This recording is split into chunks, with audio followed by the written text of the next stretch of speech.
I am very honored to be your assembly member and to serve you in the assembly as I have now. This is my third year. But in the fall, I miss teaching more than any other time, and I come back and I sometimes do guest teaching in classes because I love the education system that you all work in the trenches to make work. And because I represent everywhere between Los Alamos and Oxnard and east to Fillmore and Piru, I get a chance to be in a lot of different communities. And I always love telling some communities about where one community is doing it right. And every time I come to Ventura, I notice something that's very different about how you guys approach education than any other community that I've worked in. And that is how unsiloed you are, right? That you typically in other communities, I'll go to a group of administrators, then I'll go and meet with a group of teachers, and then I'll go meet with a group of classified employees. And in Ventura, it's not just when I come around, but day to day, you guys work together, closer together than any other group of people involved in the education system that I've seen. And that makes me very proud of what Ventura does. I want to give you a little bit of a legislative update. I think many of you already know that this year was the most important year for education finance in our generation. You know, there's been 2 times since the 1950s that education finance has changed in the state of California before this year. This is the 3rd time. And so many of us that have looked at the education system in the past and said, wow, it's really unequitable from a finance standpoint. Why is that? Well, because it's so based on local property tax, it has traditionally meant that there are some folks, like Ventura Unified, that get $5,000 and some change per pupil per year. And then there are other school districts, even in my district, that get $12,000 to $24,000 per pupil per year. And until this year, the state was still giving those school districts categoricals on top of that, which always struck me as bizarre, right? That we would have a system that is so unequitable. So one of the first reason why I was a supporter of the local control funding formula is because it is the strongest chance at better equity that we've had in over a generation, okay, since the early 1980s. The second thing is that, you know, when I was involved in education, not just as a teacher, but as a school board member in a small school district, I always wondered why, because of categoricals, I could have one year enough funding for textbooks, right? You know, a year after a math adoption, I'd have too much money for textbooks, but no money for other huge priorities. In that case, it was teachers' assistants that year, and we wanted to prevent the layoff of a teacher in the district. And so the other reason why I think that local control funding formula is so important is it actually brings that control to the local level. Yes, there are accountability measures in the local control funding formula, but I think one of the most important things is it really does force us to be involved in our local school districts, right? We can't just rely on the state to mandate everything on how that money is spent. We have to be involved. And I know that's a tough transition for some people, because people have long said we need local control, but we also need the state to tell us what to do so we don't have to make all the tough decisions. Well, now you don't get that anymore. You are going to have to make the tough decisions on where that funding is. And I think that's a good thing, because I don't think there is anyone more qualified to figure that out than people in our local communities. The other amazing thing was to see the governor's leadership on this, right? This big of a change in education finance meant that there were some districts like our own that stood to gain a lot more funding per pupil. And there were some districts that would not grow as much because of that. And so it was very controversial around the state, and it was very controversial in the legislature. And we are used to the governor kind of being the moderate guy in the middle, right, and putting the brakes on what the legislature does. And this was such an important matter to him that all of a sudden he became more radical than the legislature and insisted that, he basically said, I'll veto a budget that doesn't include the local control funding formula, because he felt this was such a matter of equity. I think most of you know the details. The local control funding formula is adding a larger base onto our per pupil funding. It will be phased in over 7 years, but just the first increase is a $2 billion increase this year on K through 12 funding. That is not full restoration, but that is the biggest increase that we've had in a long, long time. And I think the results, many of you know more than others, but the results from what I know of here locally will be restoration of the school year, some smaller class sizes, and some things that otherwise have been lost that will be back with us. And I think one of the most important things is less tangible from a perspective of money, which is hope, right? I know many of you have struggled your entire careers with a system that is slowly shrinking, right? And there are veteran teachers and administrators here. There are energetic new teachers here, but all of you have felt that for most, if not all, of your career. And I think that's important because the year that I first went to Sheridan Way was 1980, which was, I think, historically, if you look back, the beginning of a 30-year-long retreat from society's obligation to educate its children and to deal with poverty and to deal with our higher education system and to deal with our health care. And I am proud to say that in at least one of those categories, in K through 12 education, that retreat last year, this year and last year, because of the voters having the wisdom to pass Prop 30, that retreat has stopped. And that is a big, big difference, particularly in education. Now, I'd love to see that be continued, because I do tell you that there are some challenges. I think that obviously better funding is a good thing. Better funding for communities that have higher rates of children living in poverty and the English language learners is also a good thing. But we also need to have a higher education system so that they have some place to go. And I, as vice chair of the API caucus, I have gone to the governor with our 11 members and asked the governor, this was 3 weeks ago, I asked him, we are asking you to make priority next year and to focus. You have helped create a large change in K through 12 education. We would ask you to have that same focus in higher education next year so that there is hope and room, a place for them to go.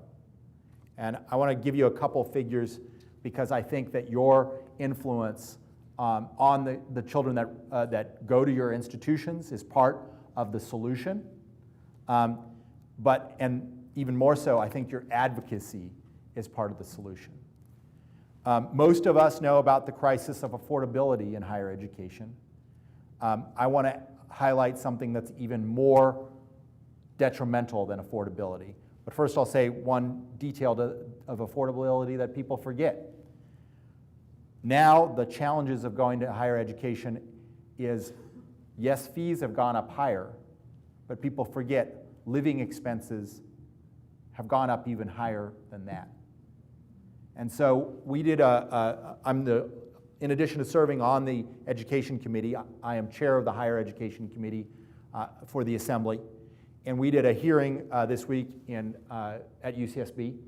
You did have very strong local representation from both the Ventura Community College District and CSU Channel Islands. And we highlighted the statistics, really, that student debt, student dropout, and the cost of education are driven more than anything by living expenses. And that's important because the second crisis is of access. That we have done some moves in the last year, including a piece of legislation called the Middle Class Scholarship Act that will now provide state support for young people to go to college that come from families that make too much to qualify for Cal Grant B, the income-based scholarships that allow most low-income individuals that qualify at a UC or CSU to go get all their fees paid for. The state of California, for the first time, will now start providing some support for middle-income families. But what I realized is that making it affordable doesn't work if we don't have room for them. And here's the crisis. Every year now, because enrollment at CSU has gone down, we have 20 to 30,000 students who are turned away who qualify. And at a community college, every year we have hundreds of thousands. Last year, 500,000 students who cannot get classes. Okay? So what that is creating is people who are shut out. What that is creating is people who are taking 6 to 7 years to do a 4-year education. And that is making it much more unaffordable because of the previous point, that it's driven by time. So I urge you that, number one, with your advocacy, we need to embrace new ideas and change. It's very difficult. All the options to solving things at community colleges and CSUs and UCs are, I would say, bad options, but many of them not as bad as a status quo that is turning away students. And I want to tell you one other portion of this. It's like a lot of things, there is a class dynamic to this, right? I have the figures for Eastern Ventura County and Northern LA County. The majority of students that are going to public institutions are middle class and Caucasian, and the majority of students that can't get in that are going to private for-profits and are paying more, and arguably in some cases not getting as good of an education, are Black and Latino. So our challenge is big.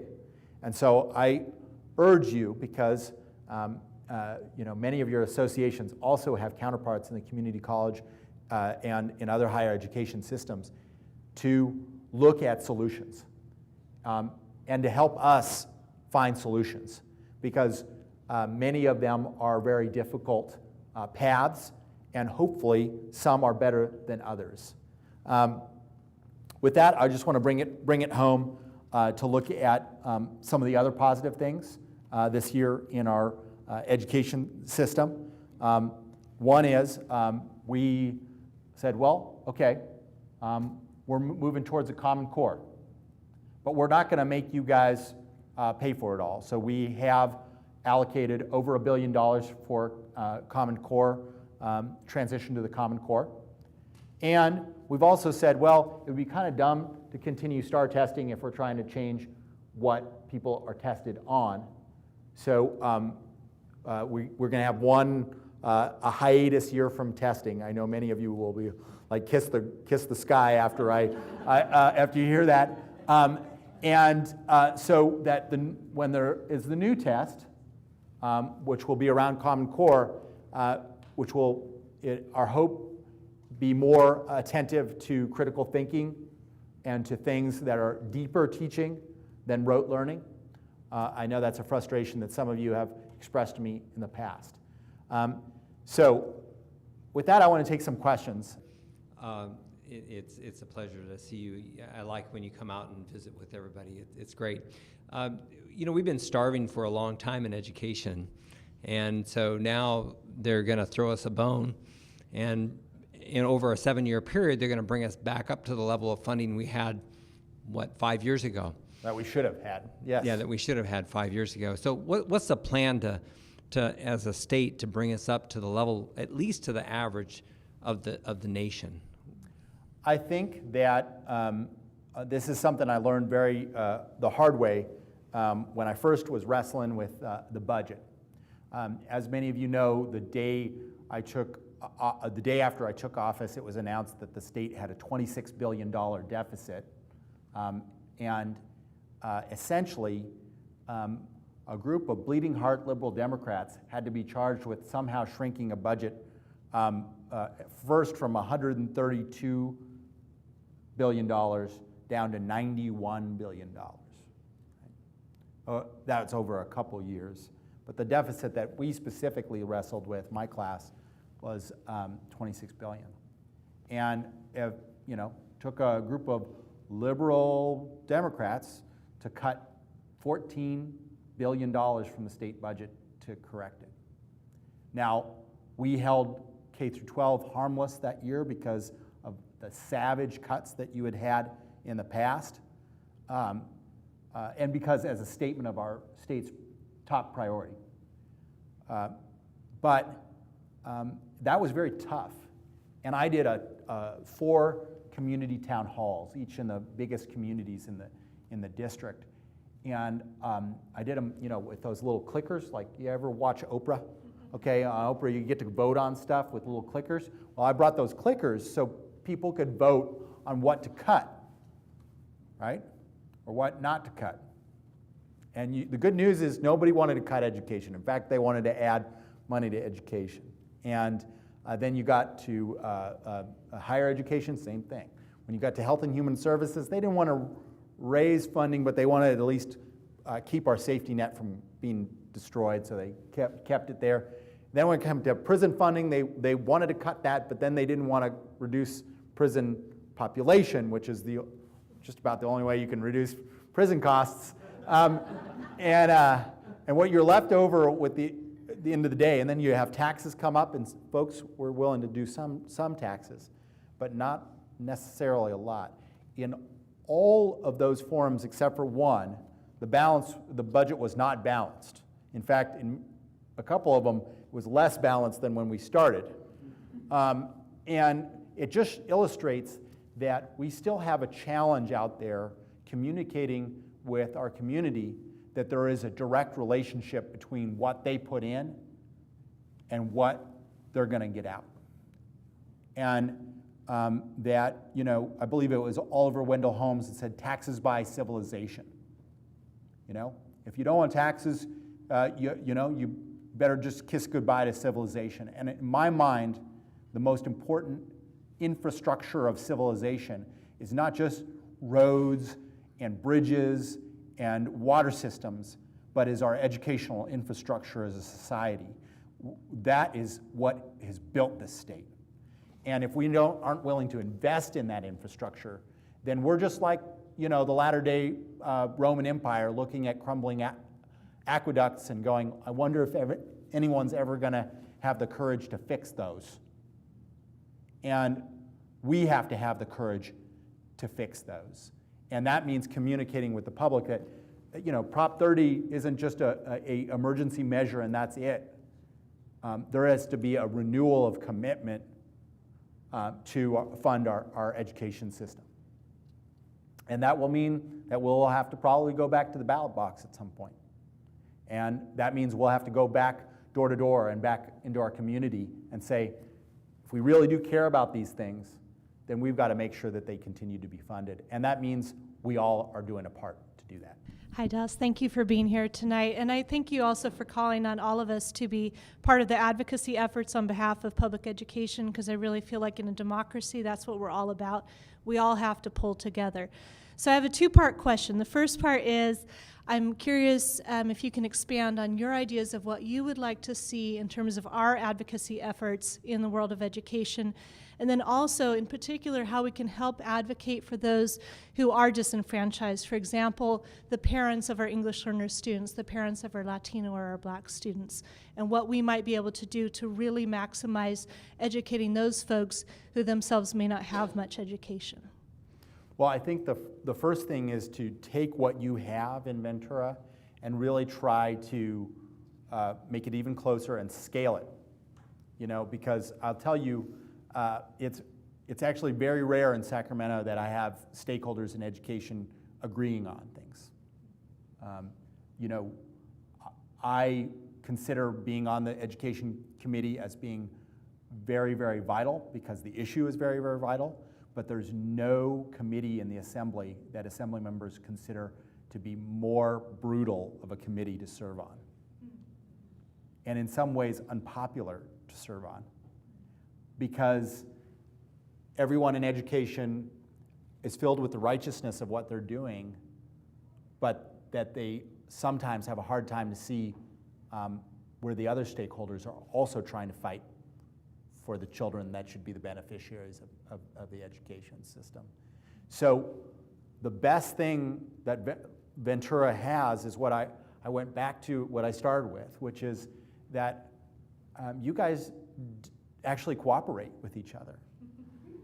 I mean, I believe that, the last two times that you've gone for funding mechanisms, your PTAs, your local teachers, and your administrators were all working together and to pass it, right? And that just doesn't happen everywhere. And we need to do more of that because we need to have an education agenda that is driven by what we hope to accomplish in a larger sense. And pieces of that are in the self-interest, direct self-interest of every stakeholder in education, right? Like if we look at student success, the components of student success each are part of what we advocate for. And most places I would say, I don't know if we could come to that kind of agreement, but I think in Ventura we can. And if we can show the state what it means to have a unified education agenda between stakeholders, between parent groups, between administrators, between classified and certificated employees, I think we would really show something and make a kind of difference that we don't have elsewhere in the state. Historically, if you look around the United States, those states that have the best education systems and the most stable funding are those who rely mostly on property taxes. Now, I know myself, I was a young homeowner when Prop 13 hit, and I really loved it, but it really hasn't created the benefit that we expected, and those that benefit the most today are the large corporate landowners and property owners. So what is the possibility or the likelihood over the next few years of getting some true property tax reform so that we can adequately fund education? I think that the prospect that it's not being discussed a lot, but that I think the idea of a split roll should. And what a split roll is that we leave residential properties in Prop 13 alone, because that was the intent of the voters, I think, to help homeowners stay in their homes. But that we loosen it or allow updates to current levels for commercial properties. And let me tell you how dysfunctional the differential property tax in commercial has got. I'll give you an example I know well because I was on the city council of Santa Barbara. State Street properties, right? Very, very, very high property values. The owners that have owned it for 30 years pay, $500 a month for property taxes, or $300 a month for property taxes. The people who have bought it recently pay $12,000, $14,000 a month for property taxes. And so when things happen, like in the business community when the downturn came, and people were making less money in the shops, but it took a while for some owners to lower rents so that the shops could stay there. So a lot of shops had to close down, right? It was very dysfunctional, especially because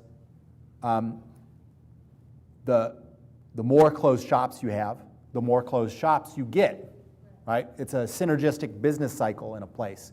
Who wants to locate next to a closed shop? You want to locate next to a place where people go all the time. If you're selling coffee and smoothies, you want to be next to a yoga studio, right? You do, because you're going to get customers from that, right? But there were some folks who had those properties for so long that they had no financial incentive to be urgent to bring in a new tenant,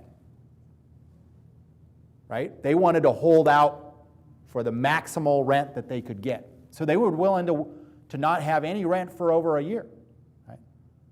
But they're right next to another guy who's paying $12,000 to $14,000 a month in property taxes, and if he doesn't rent in a month or two, he's going out of business, right?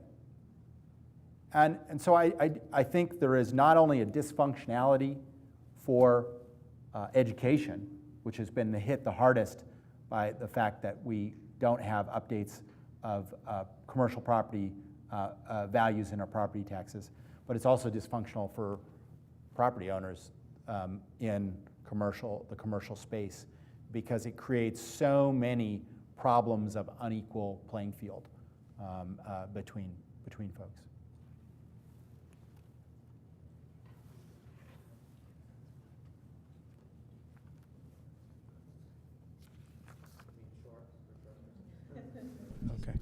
Okay. What is the role of the county offices of education under LCFF? Is it the same? Has it changed? How would you define that? I would say in general, its philosophical role is the same. Fortunately, you guys sent me some questions ahead of time, and that was one of them. And we were going through it, and we were like, God, if we went over all the ways that the Office of Education are supposed to provide oversight, then that would take up the whole hour. So, they still have myriad roles.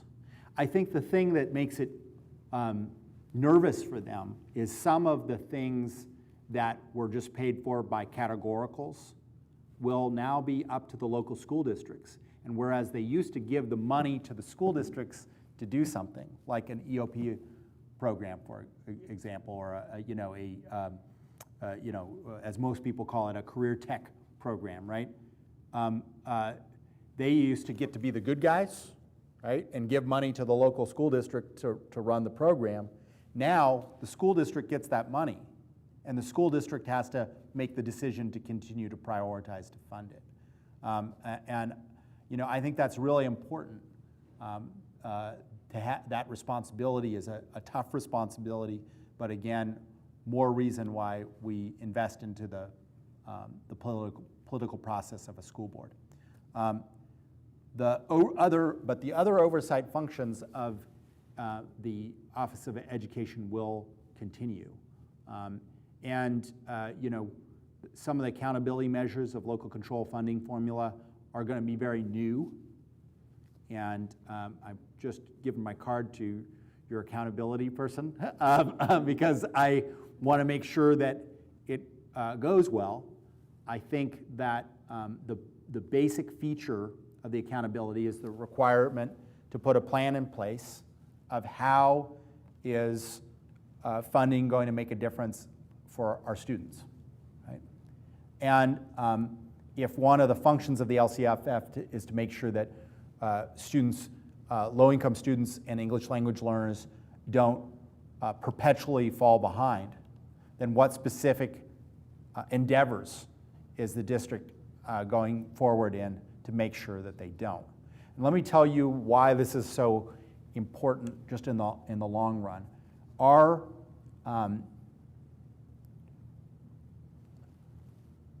society and our tax base will collapse if the statistics as a state of California, if the statistics in differential between student achievement continues.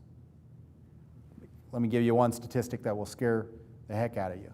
In community colleges, the 6-year completion rate, not the 2-year completion rate, 6-year completion rate for community college students is 53.7%. That's how many degree-seeking students transfer or get a 2-year degree after 6 years. So that's bad enough, right? That means we have a lot of work to do to give student access. Well, if you tease out those stats by race, it's a nightmare. The 6-year completion rate for Latino students is 15%. And we need to prepare our students better, and we need to make sure that they can succeed. And so that means working both in the K through 12 system on preparation and in the higher education system on access, because the demographics of the state are changing so fast that if that statistic continues, it means we will not have enough college graduates to move forward a middle-class economy into another generation. Because if you ask a tech company or a biotech company or a internet or a manufacturer in this state, why do you locate here? They're going to tell you it's because of the talent pool, right? It's not just sunlight and surf, right? It's the talent pool. And that's why the economy, for instance, of the Bay Area is growing so much faster than the rest of the state of California, because of the educational infrastructure and talent pool. We should have a part of that in this community, because we have the educational institutions, we have the talented students, but if we have a differential in achievement where poor and Latino students are not graduating, then we will not have the natural resource that keeps these kind of companies in the state of California and in our local community. Hi, Das. Hi.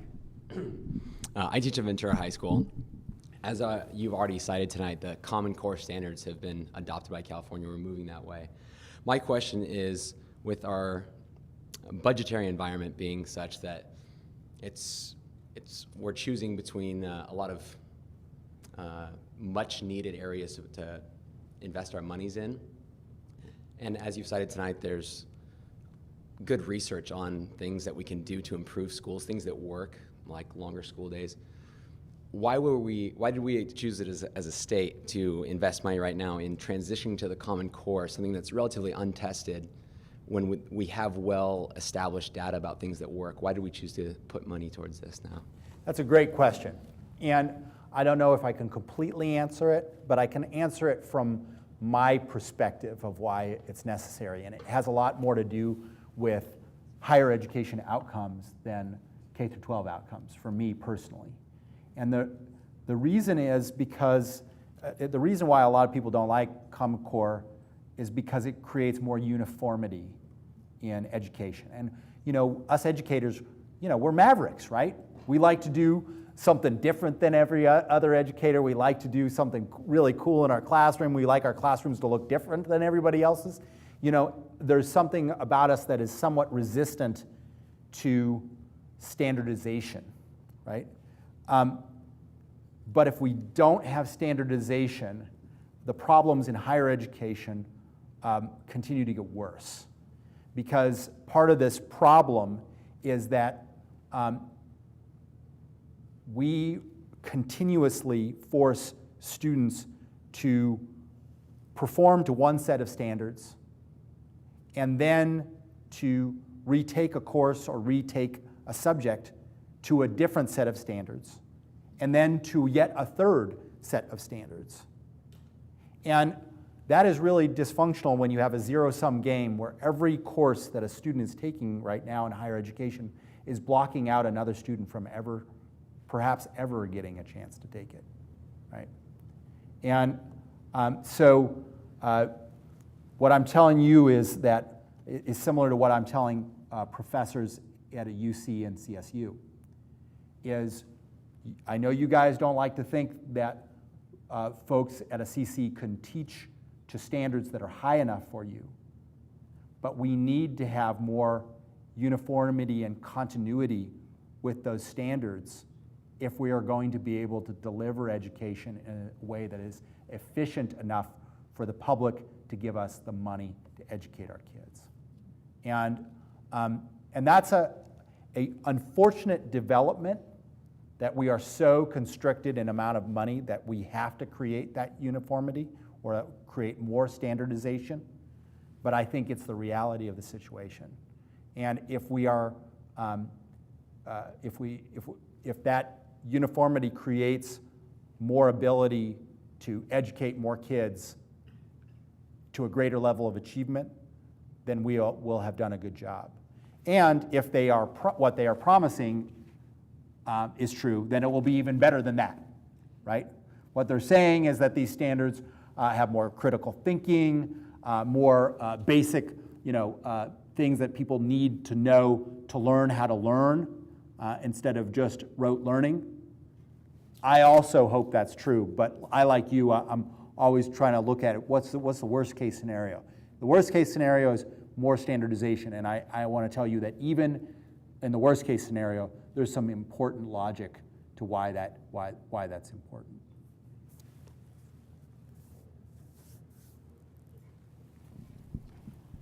I would also like to thank you for being here with us this afternoon. I know that many of us are from Ventura Unified, but there are other districts represented, and we're really pleased to have you here. I'm Jennifer Robles, and I'm the bilingual director for Ventura Unified, and have served in this role for a long time. And I just want to say that as a director of a categorical program, English learner programs, we are proud of the accomplishments of our district, and over time to the point where we have more reclassified students in our high schools, really 2 to 1 to the English learner rate. English learners continue to need our support and direction and support. But when we go to the local control funding formula, which, it's about funds, but it also at the same time removed a lot of the guidelines that came with categorical programs, and that's my area of concern. I don't want to be stodgy and not able to move forward, but we have found that those categorical guidelines have protected English learners and made sure that we have some structures in place, some standardization, like you're mentioning, between districts throughout the state of California where we can speak the same language about procedures, routines, and I'm concerned that we've kind of opened that all up now to every district recreating what would be best for English learners. And I wonder what you sense to be the direction at our state to provide direction to us, because I don't think it's a good thing for do we have 1,000 districts in the state, for us all to be recreating what would be the best pathway to have English learners move towards success? Now, where will the state continue to guide us? Well, I do think that there will still be the room for state guidance and a clear path, and I think for a teacher in English as a second language, this is kind of a very strange, the best possible world and yet the most challenging possible world at the same time. Funding goes up for English language, for making sure that English language learners can get a good education, but there are less clear paths on that funding going directly to the student, and that is an issue philosophically when you look at local control. I think we have to say it's a different age than an age where perpetually, because of institutional racism and because of other factors, that English language learners will automatically be not prioritized by a local school board. I think our school board will prioritize them. But there is the elements of the plans and adherence to the plans where the school district has to articulate, well, what are you going to do that's different, right? What are you going to do that is going to actually make sure that we address achievement gap with English language learners? And so I don't think it's perfect. You know, we're just starting, right? But I do think that there are some accountability measures, and the jury will be out whether more are needed. I think, though, we want to let that unfold, because I guess where I'm not at is I don't think we want to prejudge that our local school boards are not going to prioritize justice for all their kids. I think we want to let that unfold, and if there are abuses, address those abuses. And I would say one of the biggest abuses would be if local school boards say, yeah, give us the money, but we're not going to actually do what the money's for. Yes. I'm Teresa Johnson, and I'm the director and principal here at Ventura Adult and Continuing Education. And my question for you is, we are one of only 14 adult education programs in the state that qualifies for financial aid, and it's a very rigorous process.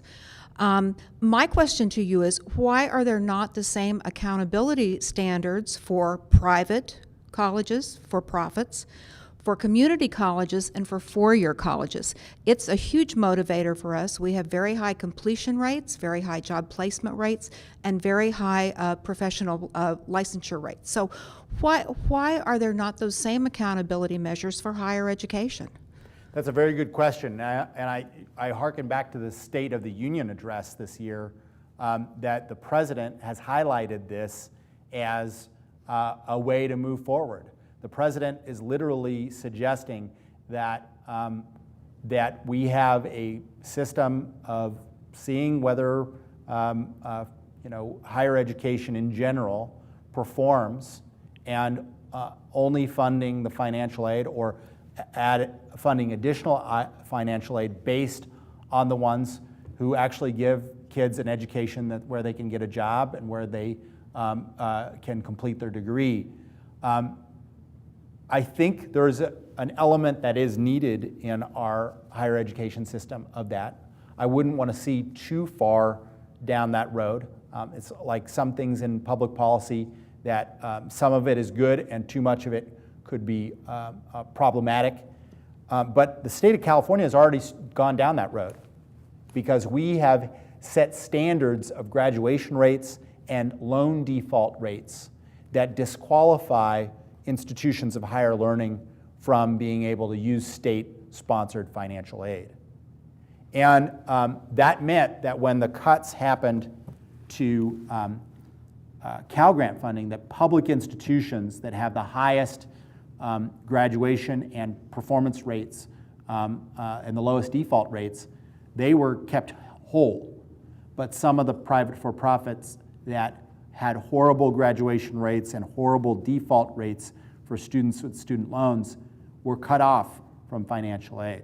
And those institutions have either gone away because their model cannot survive economically without state aid, or they're cleaning up their act to try to actually perform to the standards that we've set down. I do think that that's part of moving forward.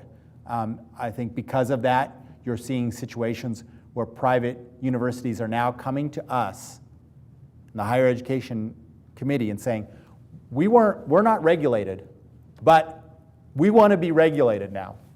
Please come regulate us. And that doesn't happen very often, right? But because they don't want to be cut off from funding, and they want to perform to higher standards. So that's very interesting. It's a very different situation. The question is whether we take that to a level where you judge on the basis of performance. And there's some that would argue that that's where we should go with limited higher education dollars. Because, for instance, just in community colleges, there's ones that have very good completion rates and ones that have very poor completion rates. And for instance, the governor had proposed last year that we not award funding by how many students are in the class in the beginning of the semester, but how many are in there by the middle of the semester. Because if anybody ever been in one of those classes, they're chock full in the beginning, and then by midway through, you walk in if you're a professor and you're like, was it something I said? Right? What, what happened to everybody?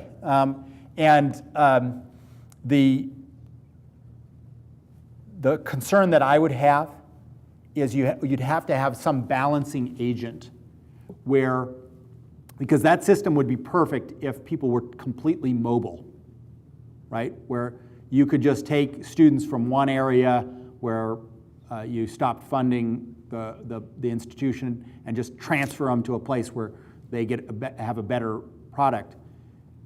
Human beings aren't perfectly mobile, and I would need to have a system like that that has some balancing for where the students started from, right? I would be concerned that a pure performance-based budgeting mechanism would tank a place like Oxnard College.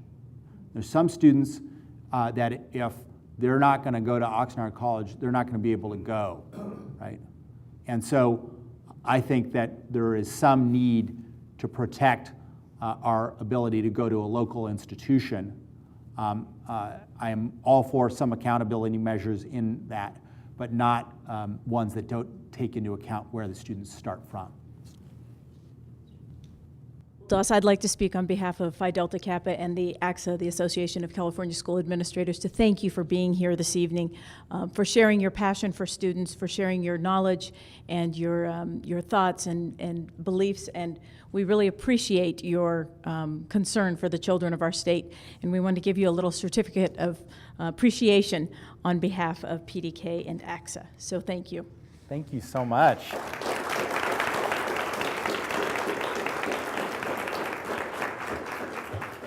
Thank you so very, very much.